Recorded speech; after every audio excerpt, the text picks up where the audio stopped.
اللهم صل على سيدنا محمد اللهم صل على سيدنا محمد اللهم صل على سيدنا محمد سبحان الله والحمد لله ولا إله إلا الله الله أكبر سبحان الله والحمد لله ولا إله إلا الله الله أكبر سبحان الله والحمد لله ولا إله إلا الله الله أكبر أستغفر الله وأتوب إليه أستغفر الله وأتوب إليه أستغفر الله وأتوب إليه بسم الله الرحمن الرحيم السلام عليكم ورحمة الله وبركاته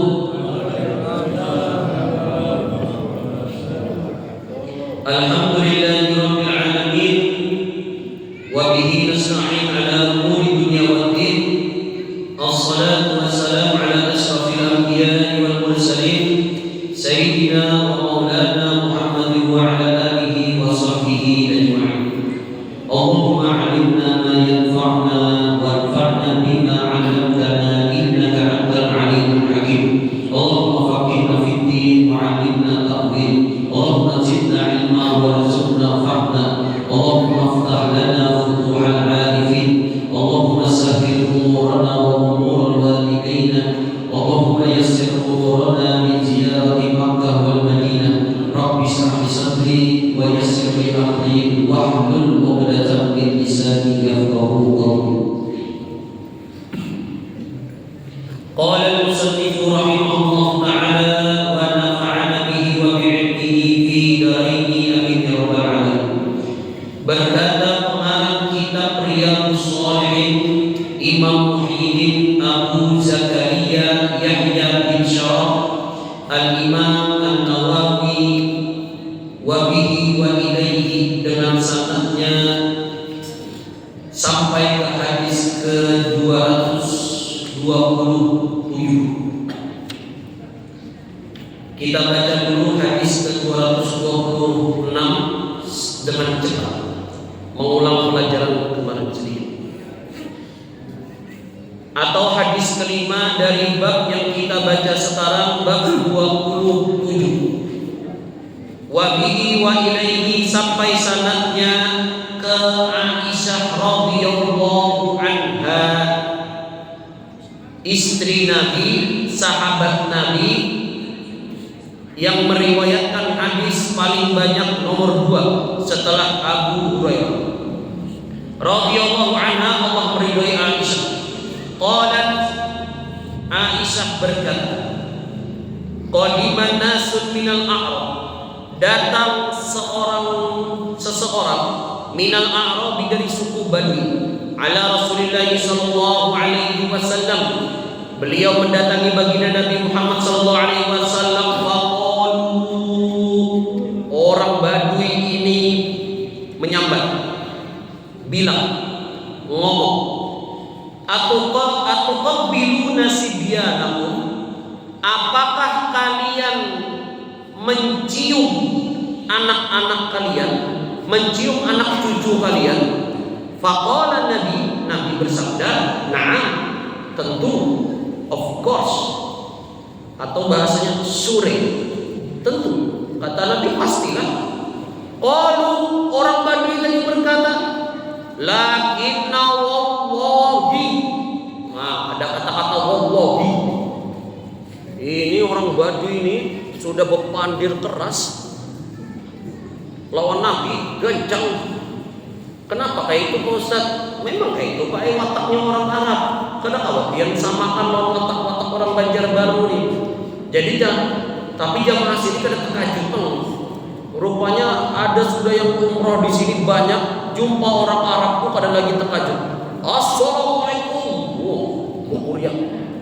Amun yang hanya raja lihat orang Arab terkajut. Dikira membawahi berkelahi. Padahal kada Pak. Memang wataknya seperti itu. Kemudian orang Badui tadi di depan Nabi bilang, lakinna, kami, akan tetapi kami, wallahi demi Allah, ma tuqabbilu, kami tidak pernah mencium anak kami, mencium anak cucu kami. Faqala Rasulullah sallallahu alaihi wasallam, mendengar itu apa kata Nabi? Setelah mendengar orang Badui tidak mencium anak cucunya, kata Nabi, awa amliku in kana Allahu naza'at. Ini kalimat kemarin sudah kami sampaikan, artinya Nabi tidak punya kemampuan. Kalau diartikan yang gampangnya, oh kada hendak pian mencium anak cucu pian, kada hendak mencium anak pian. Amunnya kayak itu kata Nabi, ulun tidak ada kuasa seperti itu. Kalau misalnya naza'at, Allah mencabut fi qulubikum min qulubikum, dari hati kalian, apa yang dicabut oleh Allah? Rahmah, kasih sayang. Ini hadis yang kemarin.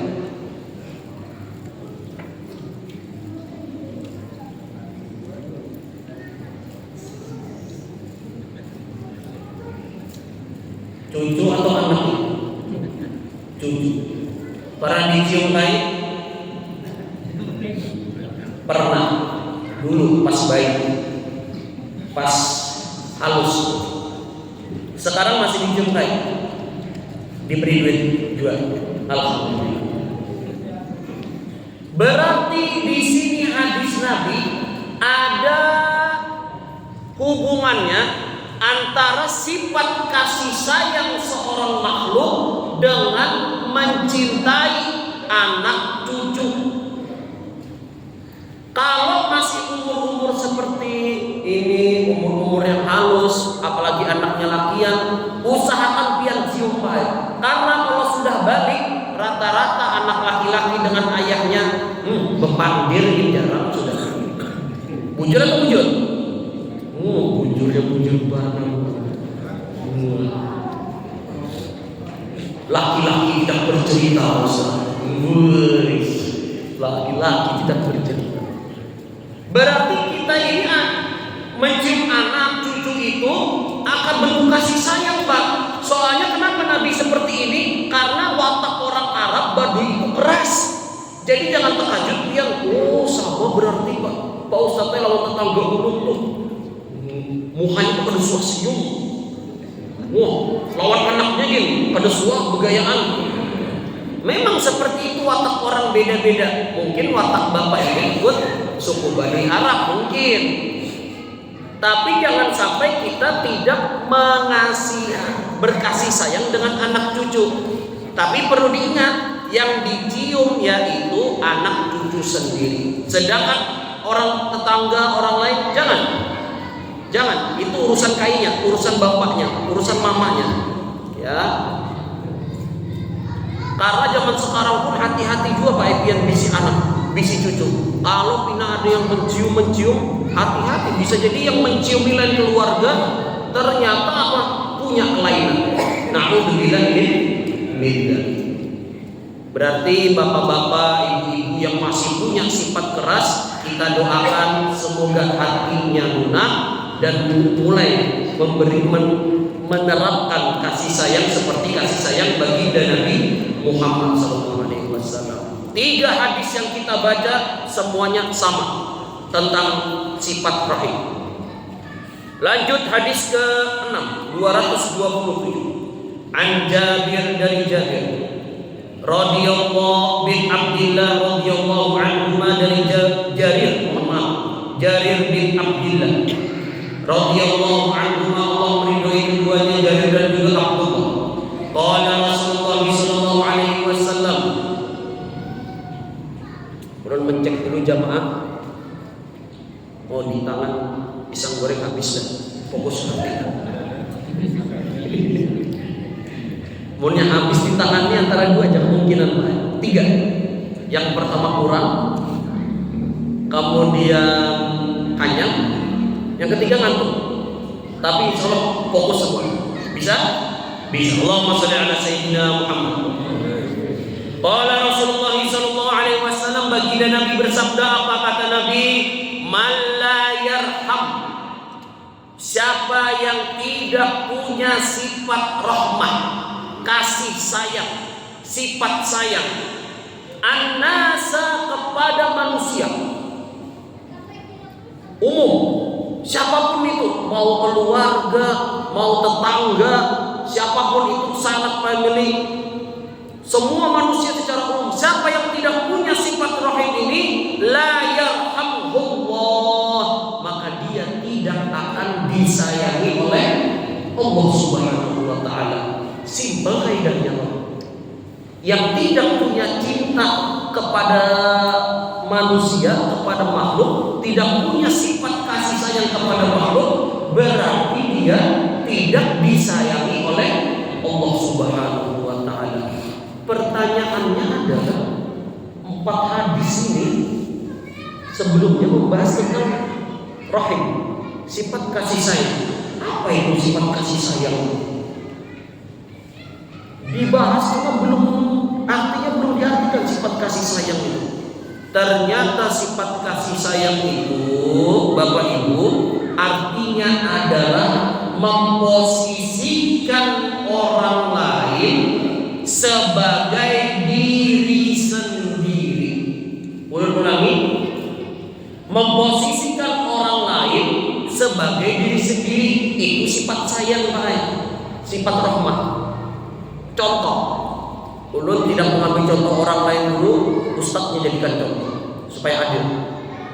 Ulun di sini sebagai ustadz harus memposisikan diri sebagai jamaah, harus. Karena kalau ulun tidak memposisikan sebagai jamaah, ulun seenaknya aja. Wow, ini dulu ustadz belajar di luar negeri, serawanya anak yang bayakan. Nah ini kan boleh. Harus ulun ini memposisikan sebagai jamaah. Contohnya apa? Sebagai jamaah, ulun pernah jadi jamaah. Jamaah itu pernah mendengar pengajian, suara ustadznya kada jelas. Makanya ulun memposisikan sebagai jamaah. Oh, pernah ulun pengajian, suara ustadznya kada jelas, yang dibahas gin kada jelas, waktu tuntungnya gin kada jelas. Nah, jadi ulun harus memposisikan sebagai jamaah supaya tahu, oh, kendala jamaah tuh suaranya mungkin belum jelas ustadznya. Ini kalau dicek suara lu jelas aja apa? Jelas gak? Jelas banget, alhamdulillah. Ustadz ini kalau pengajian ini kencengnya suaranya nih. Curiga ustadz orang baru. Itulah sifat kasih sayang baik, memposisikan sebagai orang lain. Kalau kita ingin dihormati orang lain, maka seharusnya kita juga mau menghormati orang lain. Karena banyak ternyata orang itu pengennya dihormati aja, orang tuh pengennya diberi saja, orang tuh pengennya dinyamani saja, tapi memberikan pelayanan kepada orang lain pada hakun. Ini yang luput, ini sifat kasih sayangnya tidak ada. Kemudian yang kita ketahui ternyata puncak iman itu adalah kasih sayang.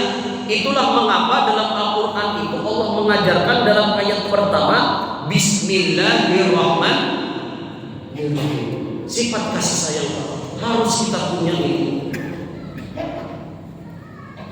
Kalau kita pengen disayangi oleh anak kita, sayangilah anak kita.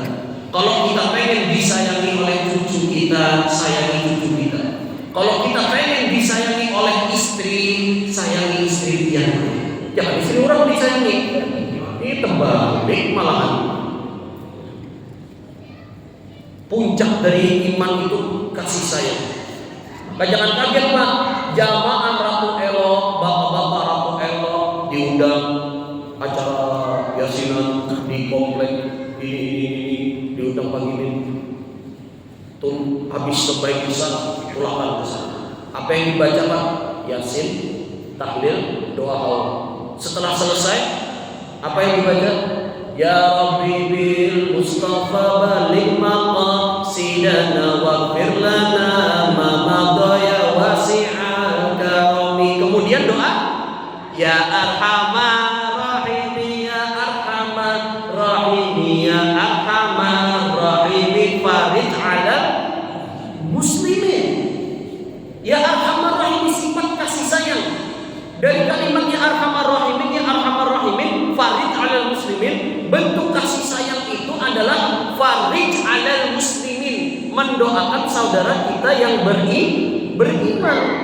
Kada berpilih-pilih kita mendoakan. Termasuk saya di sini tahu, rupanya Pak Gimin dan jamaah atau elok sayang kepada saya, alhamdulillah. Pembukaan tadi langsung didoakan saya. Amin. Semoga doa-doa baik ini kembali kepada kalian semua. Amin. Amin ya rabbal alamin.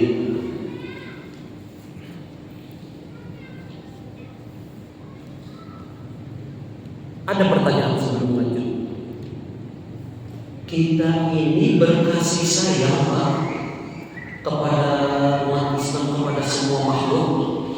Itu karena makhluk atau karena Allah? Nah, ini sekarang pertanyaan Pak. Nah, ibu-ibu nih, Bu. Pian baik lawan tetangga, baik lawan keluarga, baik lawan yang lain, bapak-bapak baik lawan bapak-bapak yang lain, karena makhluk atau karena Allah? Ayo jujur. Contohnya Ustaz aja. Ulun bisi kawan sugih, anak pejabat, duitnya banyak, seangkatan non ulun. Ketika jumpa ketemu non ulun, Assalamualaikum Pak Isam. Waalaikumsalam bro. Sini. Kayak kabar. Masya Allah, kayak Pak sehat. Waktu ketemu kawan nang pina melarat, pina miskin, kada ada duit. Assalamualaikum Pak Isam. Waalaikumsalam. Kayak apa kabar Pak Isam? Alhamdulillah baik ya.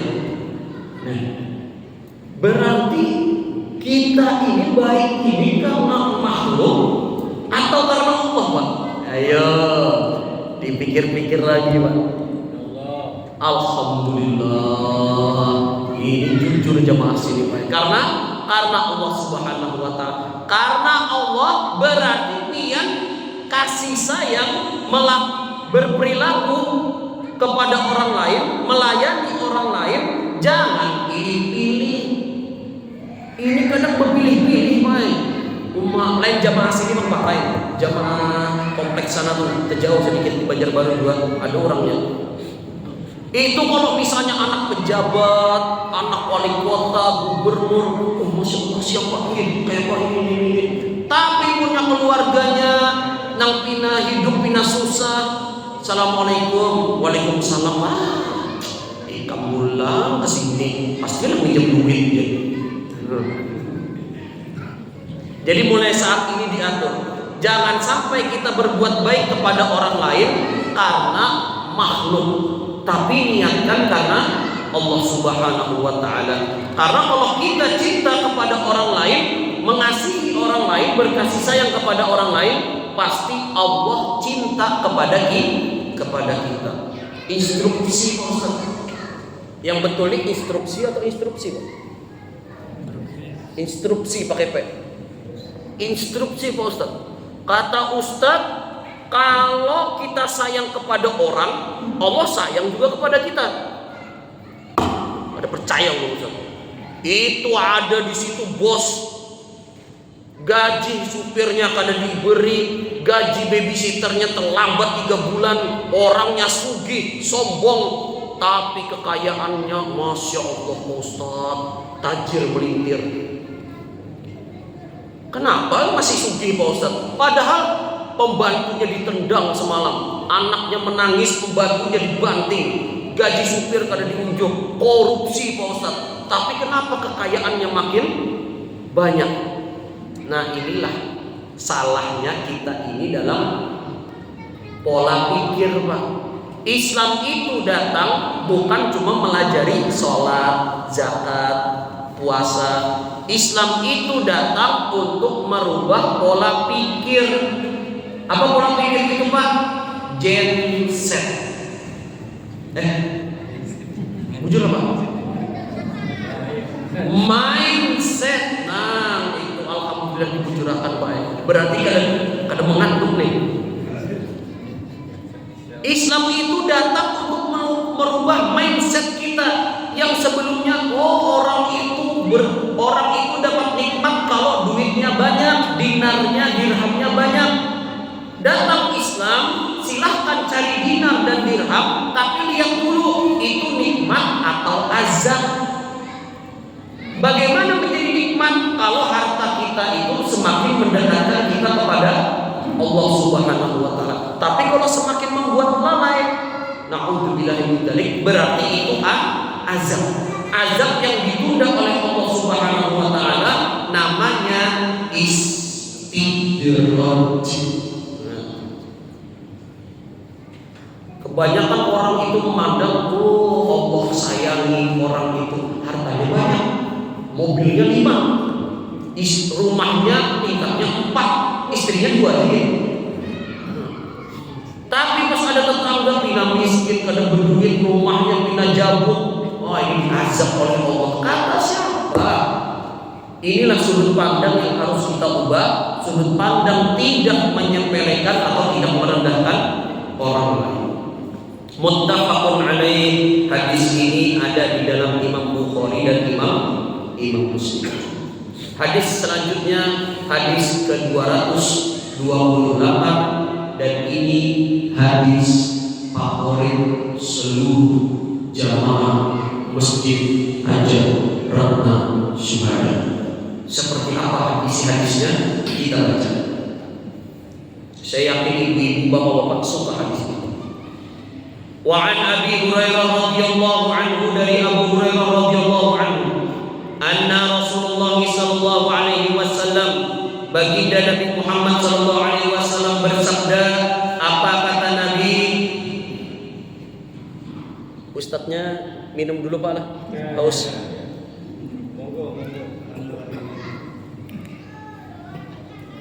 Bismillahirrahmanirrahim.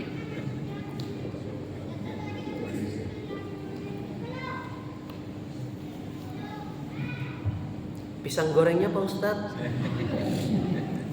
Nanti. Qala Rasulullah sallallahu alaihi wasallam, baginda Nabi Muhammad sallallahu alaihi wasallam bersabda. Apa kata Nabi? Idza shalla ahadukum, kalau ada seseorang dari kalian jadi imam salat linnasi, untuk orang-orang, untuk jamaah, untuk masyarakat, falyukhaffif, kata Nabi yang jadi imam, maka hendaklah ringankan bacaannya. Oh, ini hadis yang tunggu-tunggu bosan. Ini hadis kesukaan saya. Saya sudah menunggu hadis ini. Kata Nabi, kalau kau sholat jadi imam, falyukhaffif, ringankanlah bacaannya. Fa inna fihim, karena di dalam makmum itu, di dalam ada di makmum itu, yang pertama kata Nabi ada dha'ifa, ada orang yang lemah. Kemudian apa? Wasaqima, ada orang yang sakit. Kemudian wal kabir, ada orang yang sudah tua, nang sudah expired, parah lagi. Jadi kata Nabi, dipelangkan kalau imam itu. Masya Allah Pak Ustaz, ini hadis ini ulun pakai karena ulun sadar memadai guru yang itu. Ada guru di masjid sana tuh bacanya panjang terus Pak Ustaz. Ini kalau ada yang memakai hadis ini untuk menyerang ustaz yang lain, jangan. Hadis ini khusus untuk kita aja, dan ulun pun memakai hadis ini. Ulun memakai bukan ulun pakai semuanya, ulun berada di tengah-tengah. Kadang panjang, kadang pendek, kadang di tengah-tengah. Jadi jangan kita dihantam pendek terus. Pak Ustadz, Masjid Hajar Ratna Syuhada ini kan bahasa Pak Ustadz, karena bahasa dingin itu bahasa Inggrisnya cool. Jadi kamu Pak Ustadz yang dibaca di surah yang cool aja Pak Ustadz. Qul a'udzu birabbin nas, qul huwallahu ahad, qul a'udzu birabbil falaq Pak Ustadz. Boleh, tapi jangan buat surah-surah yang itu, ganti. Ad-duha ada, at-tin ada.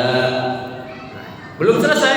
Wa idza shalla ahadukum, kalau kau sholat bersama-sama tadi jamaah, jangan kau panjangkan, ringankan, karena jamaah ini macam-macam isinya. Ada yang sakit, ada yang batisnya pina punya duduk sambil urut-urut gini nah. Ada yang sambil manu paha sudah, ada yang sambil bujurakan tempat duduk sudah. Nah, wa idza shalla ahadukum li nafsi, kalau kata Nabi, kalau kau sholat sorangan, kalau kau sholat sendirian, fal yutawwil ma syaa, silahkan hendak panjang terserah kamu kayak apa. Nah, jadi punya hendak panjang sholat sendiri, tapi punya hendak berjamaah silahkan ringankan. Tetapi zaman sekarang kembali, amun sholat sorangan di rumah kecepatan 400 km per jam. Amun sholat di masjid lawas, wani menyambut imam. Kenapa ini panjang benar ya? Subuh Jumat nih panjang benar. Nah, ini salah mempraktikkan hadis berarti. Kalau subuh Jumat itu memang disunahkan Nabi baca ayat itu, surah Al-Insan dan sebagainya. Kalau yang lain di waktu-waktu lain itu baru dipakai. Nah, jadi ketentuan hadis ini bukan berarti ayat yang panjang tidak boleh dibaca. Cuma ini khusus untuk imam. Imam siapa di sini, Pak? Adakah imam di sini? Ulun naik imam lah, mohon maaf, ini Pak Isa. Ini Pak Imam kan? Nah, saya imam berarti dia Pak. Lain imam lah beliau nih, Ustaz Basit nih. Nah itu. Jadi teman-teman semua yang baru lulus pondok, yang hafal banyak surah-surah, silahkan jadi imam. Tapi jangan langsung ulik-ulik dari pondokan sudah hafal 15 juz. Waktu hendak jadi imam melihat, ada bapak ini calon pintu hamu nih, pas bahyang takbirnya diulang-ulang yang baik. Allahu Akbar. Bismillahirrahmanirrahim. Waladhdallin. Amin.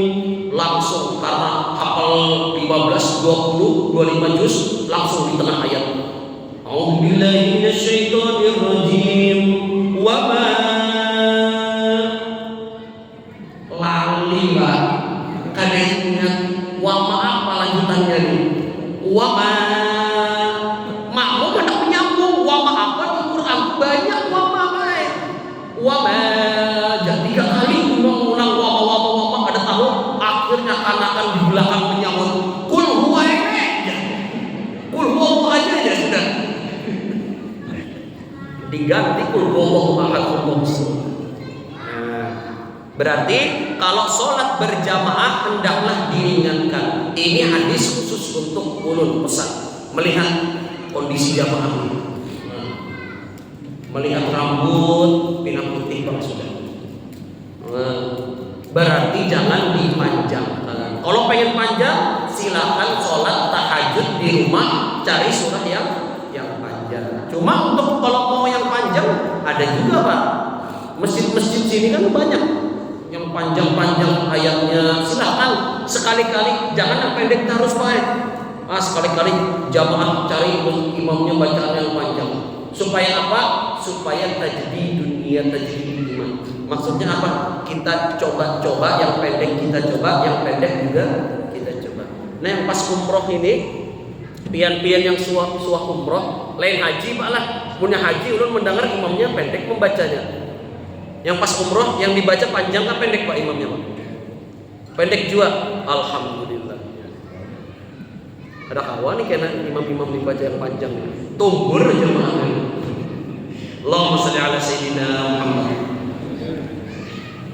Wa fi riwayatin, dan dalam riwayat lain, wadal hajjah, di antara jamaah itu makmum itu ada yang punya hajat, ada yang punya keperluan. Jadi jangan cepat-cepat, jangan lama-lama, jangan dipanjangkan. Terutama kalau nanti pian jadi imam di bandara. Di bandara atau di tempat-tempat umum, di mall, cari surah-surah yang pendek.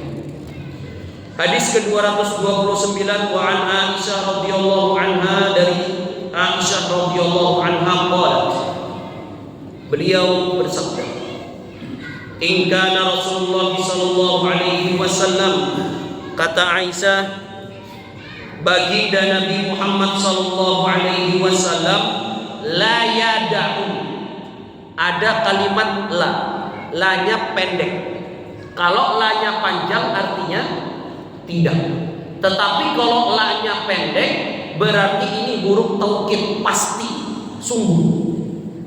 Kata Aisyah, baginda Nabi Muhammad SAW pasti meninggalkan suatu amalan, wa huwa yuhibbu ayya'mala bihi. Padahal Nabi itu suka dengan amalan tersebut. Kayak apa tuh Pak Ustaz? Nabi cinta terhadap satu amalan, tapi beliau tinggalkan. Kenapa? Sebab khasyata ayya'mala bihi nas. Beliau takut nanti orang-orang sahabat yang melihat amalan Nabi tadi, fayufradu alaihim, takutnya nanti mereka mewajibkan untuk diri mereka. Nabi itu ada baik amalan yang beliau suka. Apa contohnya? Siwak. Siwak ini Nabi itu menggawi, tapi Nabi ini takut kalau Nabi menggawi terus, takutnya nanti dikira sahabat yang melihat jadi wajib. Ini satu. Apalagi yang kedua, amalan yang disukai Nabi tapi Nabi tidak menggawi, puasa wisol. Aku bilang tuh wisol Ustaz. Belum tahu soal sepatu Ustaz. Puasa wisol itu puasa pas maghrib kadang membuka, lanjut sampai isuknya baru membuka. Tahu dari mana Pak Ustaz? Nanti setelah ini kita baca. Nah, kita baca. Itu amalan Nabi suka. Tapi pian jangan menggawi lah, karena maksudnya jangan menggawi ini khusus amalan untuk Nabi. Nanti kita baca di hadis selanjutnya. Kemudian amalan apa lagi yang takut diwajibkan kepada para sahabat? Taraweh. Nabi pernah sholat malam di bulan puasa, sholat malam.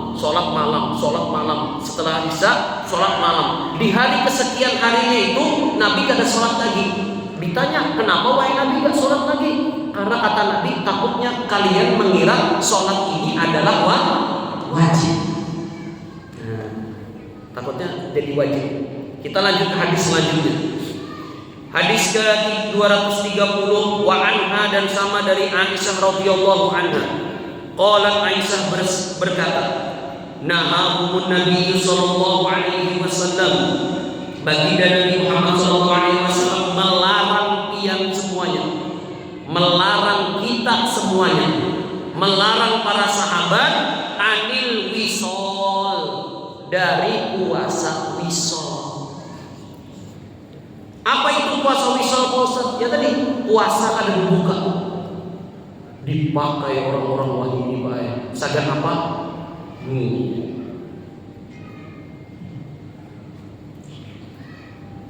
Bapak sakti, silakan puasa. Macam-macam puasa ini Pak. Puasa putih, puasa apa lagi? Puasa wisol, puasa putih itu puasa makan nasi putih aja. Oh, ada biwak pulang. Mana yang mau jadi bapak-bapak sini? Kita di biwak seberataan. Ketupat kandangan di biwak, keparutan pulang. Macam-macam puasa nih digunakan untuk apa? Ilmu kanuragan dan lain-lain. Nabi apa itu? Melarang. Janganlah kalian puasa wisol rahmatan lahum, karena itu bentuk kasih sayang Allah kepada kita. Takutnya nanti dikira wajib, ada yang berpuasa sampai kada berbuka. Ini namanya menyiksa. Kemudian karena dilarang tadi, faqalu, sahabat berkata, innaka tuwasilu, kata sahabat, kok dilarang wahai Nabi? Pian pang menggawi.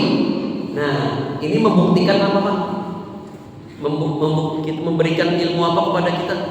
Bahwasannya antara sahabat dengan Nabi itu bukan monolog, tapi ada di dialog. Kalau masyarakat Banjarbaru ini rata-rata lawan gurunya apa Pak? Monolog kan dialog Pak.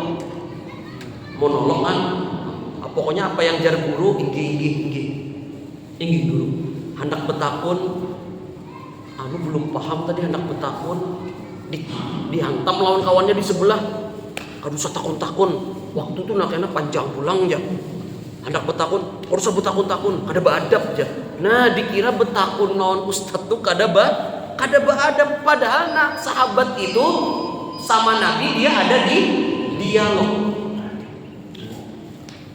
Kemudian kata sahabat, innaka tuwasilu, wahai Nabi, pian menggawi puasa wisol. Kenapa kami kada boleh? Pian boleh. Kemudian kata Nabi, inni lastuka hayatikum. Kata Nabi, aku ini Rasulullah beda seperti kalian. Inni abitu yut'imuni rabbi. Karena aku sebetulnya yang memberi makan itu langsung Allah Subhanahu wa taala, wayasqi, dan juga Allah langsung yang memberi minum kepadaku. Maksudnya apa? Nabi kenapa puasa wisol kuat? Karena Nabi kada lapar, kada haus. Siapa yang menanggung? Allah Subhanahu wa taala. Amun kayak kita pakai memaksakan puasa wisol saban hari, bisa masuk korannya. Bisa diumumkan takbir di masjid. Inna lillahi wa inna ilaihi raji'un.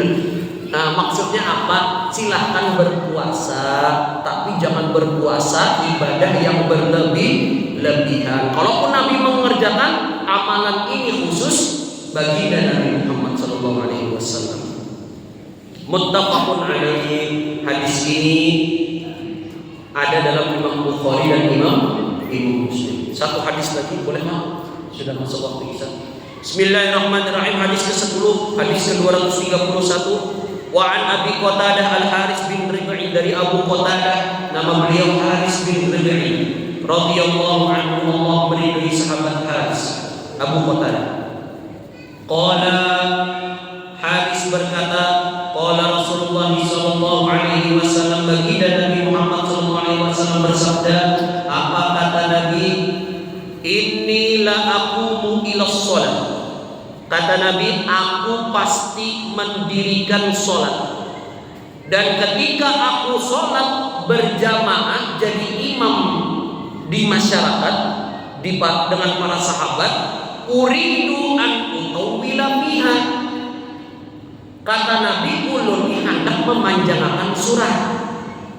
Nabi kan biasa membaca dalam sholatnya Al-Baqarah, An-Nisa, Ali Imran. Ulun sama juga baik, biasa juga membaca itu. Cuma kalau ulun yang membaca sampai subuh tuntutnya. Kenapa? Ada apa? Jadi kena tuntung-tuntung cari ayatnya nih. Nah kalau Nabi pengen memanjangkan ayat itu, pengen Nabi itu ketika sholat berjamaah memanjangkan ayat. Fa asma'a buka as-sabi. Tiba-tiba Nabi mendengar tangisan anak kecil di belakang. Fa'atajawwaza fi sholati, maka langsung ketika itu aku ringankan sholatku. Maksudnya diringankan apa? Surahnya diganti yang pendek, kemudian dicepatkan sedikit. Karahiyata an asyqa ala ummihi, karena aku tidak suka nanti memberatkan ibu dari anak tersebut. Maksudnya apa? Mamanya tadi jadi kada fokus, anaknya menangis tiga nih. Makanya Nabi meringankan sholat. Oh, kayak itu kan caranya Pak Ustaz. Ini makasih lah Pak Ustaz. Karena punya imamnya minat panjang ayatnya, ulun kibit Ustaz anak tiga ulun nih supaya menangis. Mendengar itu imam langsung nang awalnya hendak Ali Imran terbaca ulwa. Kayak itu kata. Nah ini hadis untuk kita semua yang nanti insya Allah dan adik-adik semua nanti kalau misalnya nanti jadi imam sholat, ketika mendengar tangisan anak kecil atau harinya hujan, silahkan bahasanya diringankan, Pak. Diringankan di sini bukan berarti harus cepat. Kalau kira diganti ayatnya Bismillahirrahmanirrahim,